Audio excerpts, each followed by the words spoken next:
Chapter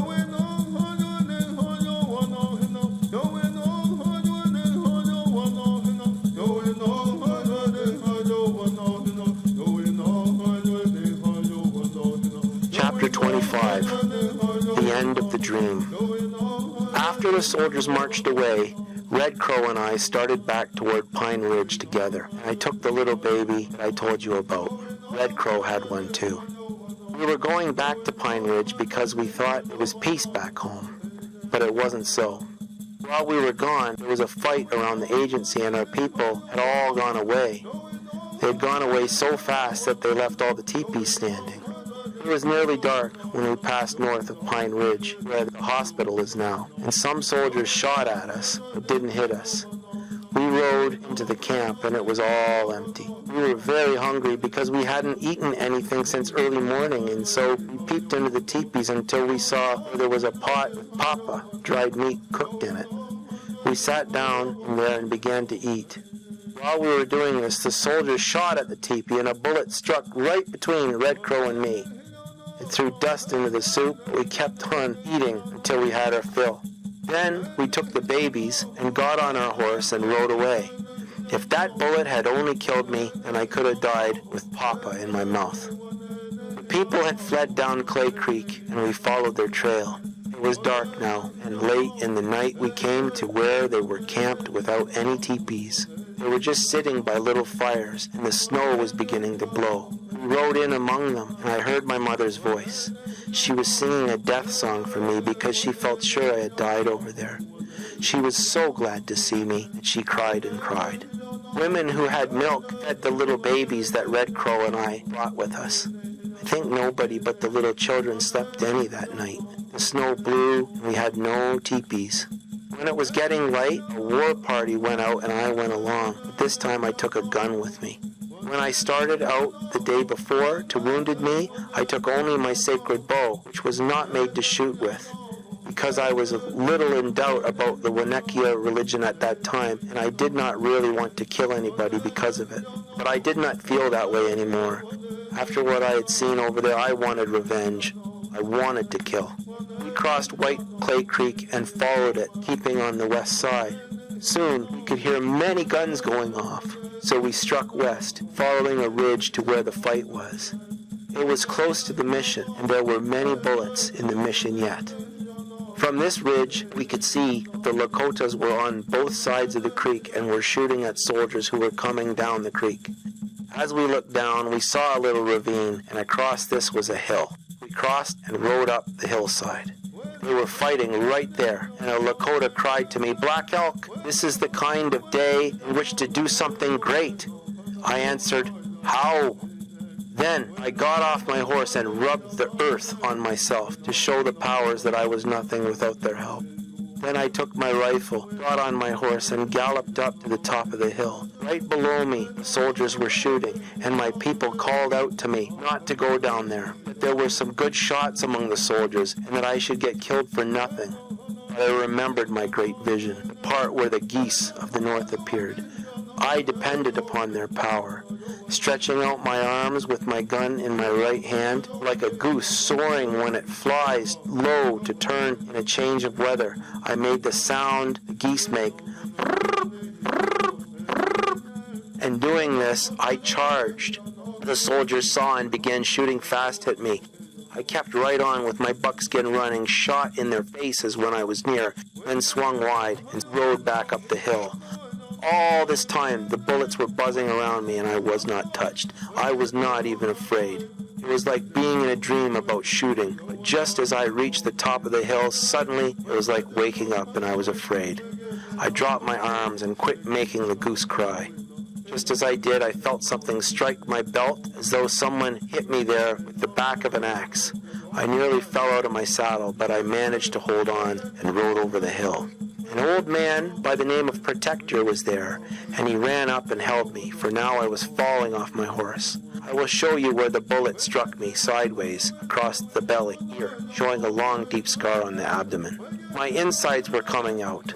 Protector tore up a blanket and strips and bound it around me so that my insides would stay in. By now, I was crazy to kill and said to Protector, "Help me on my horse. Let me go over there. It is a good day to die, so I will go over there." But Protector said, "No, young nephew, you must not die today. That would be foolish. Your people need you. There may be a better day to die."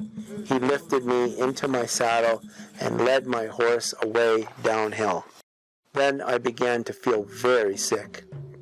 By now, it looked as though the soldiers would be wiped out and the Lakotas were fighting harder, but I heard that after I left, the Black Wazichu soldiers came and the Lakotas had to retreat. There were many of our children in the mission, and the sisters and priests were taking care of them. I heard they were sisters and priests right in the battle, helping wounded people and praying. There was a man by the name of Little Soldier who took charge of me and brought me to where our people were camped. While we were over at the mission fight, they had fled to the O'Anagazi and were camped on top of it where the women and children would be safe from soldiers. Hollowhorn was there. He was a very powerful bear medicine man, and he came over to heal my wound. In 3 days I could walk, but I kept a piece of blanket tied around my belly.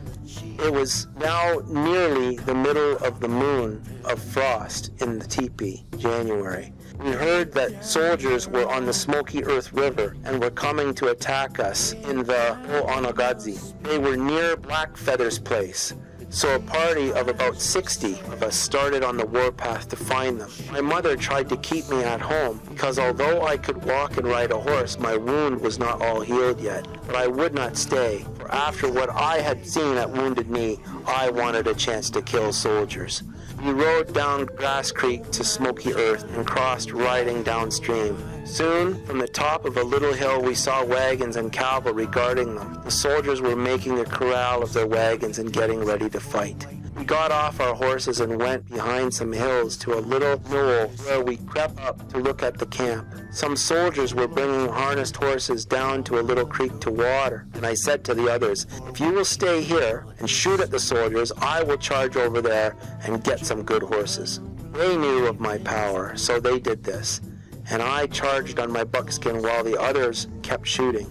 I got 7 of the horses. When I started back with these, all the soldiers saw me and began shooting. They killed 2 of my horses, but I brought 5 back safe and was not hit. When I was out of range, I caught up a fine, bald-faced bay and turned my buckskin loose. Then I drove the others back to our party. By now, more cavalry were coming up the river, a big bunch of them, and there was some hard fighting for a while because there were not enough of us. We were fighting and retreating, and all at once I saw Red Willow on foot running. He called to me, "Cousin, my horse is killed." So I caught up a soldier's horse that was dragging a rope and brought it to Red Willow while the soldiers were shooting fast at me. Just then, for a little while, I was a Wanekia myself. In this fight, Long Bear and another man, whose name I have forgotten, were badly wounded. But we saved them and carried them along with us. The soldiers did not follow us far into the Badlands, and when it was night, we rode back with our wounded to the O'Anagazi. We wanted a much bigger war party so that we could meet the soldiers and get revenge, but this was hard because the people were not all of the same mind, and they were hungry and cold. We had a meeting there, and were all ready to go out with more warriors when Afraid of his horses came over from Pine Ridge to make peace with Red Cloud, who was with us there. Our party wanted to go out and fight anyway. Red Cloud made a speech to us something like this: "Brothers, this is a very hard winter. The women and children are starving and freezing. If this were summer, I would say to keep on fighting to the end, but we cannot do this. We must think of the women and children, and that is very bad for them. So we must make peace, and I will see that nobody is hurt by the soldiers." The people agreed to this, for it was true. So we broke camp next day and went down from the O'Anagazi to Pine Ridge, and many, many Lakotas were already there. Also, there were many, many soldiers. They stood in 2 lines, with their guns held in front of them as we went through to where we camped. And so it was over. I did not know then how much was ended. When I look back now from this high hill on my old age, I can still see the butchered women and children lying heaped and scattered all along the crooked gulch, as plain as when I saw them with my eyes still young. And I can see that something else died there in the bloody mud and was buried in the blizzard. A people's dream died there. It was a beautiful dream. And I, to whom so great a vision was given in my youth, you see me now a pitiful old man who has done nothing, for the nation's hoop is broken and scattered. There is no center any longer, and the sacred tree is dead.